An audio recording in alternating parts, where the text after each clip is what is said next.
முயற்சி எடுத்து சாலை பாதுகாப்பு வழிமுறைகளை கடைபிடிப்பதற்கு அவர்கள் வழிகாட்டிகளாக இருக்க வேண்டும் என்பதையும் கேட்டுக்கொள்கின்றோம்.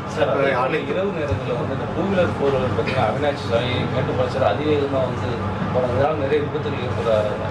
இப்போ அவினாசி சாலையை பொறுத்த வரைக்கும் நம்ம ஸ்பீடு கேமரா வந்து வச்சுருக்கிறோம். அதில் முதல் கட்டமாக 100 கிலோமீட்டருக்கு மேலே ஸ்பீடில் போகக்கூடிய நபர்களுடைய எண்ணிக்கை யாருன்ட்டு எடுத்து அவருடைய வாகனங்களை கடந்த ஒரு வாரமாக அவங்க மீது நடவடிக்கை எடுத்து வருகின்றோம்.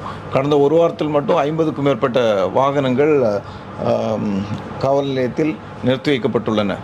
அவர்கள் மீது வழக்கு பதிவு செய்து நடவடிக்கை எடுத்து வருகின்றோம். அதுபோல் ஈவினிங் டைமில் அங்கங்கே சர்ப்ரைஸாக ட்ரங்க் அண்ட் டிரைவ் நடந்துகிட்ருக்குது. ட்ரங்க் அண்ட் டிரைவ் செக்கிங் நடந்துகிட்ருக்குது. இதுவும் மது அருந்தி கொண்டு வாகனம் ஓட்டுவதை தடுப்பதற்காக இந்த திடீர் ஆய்வு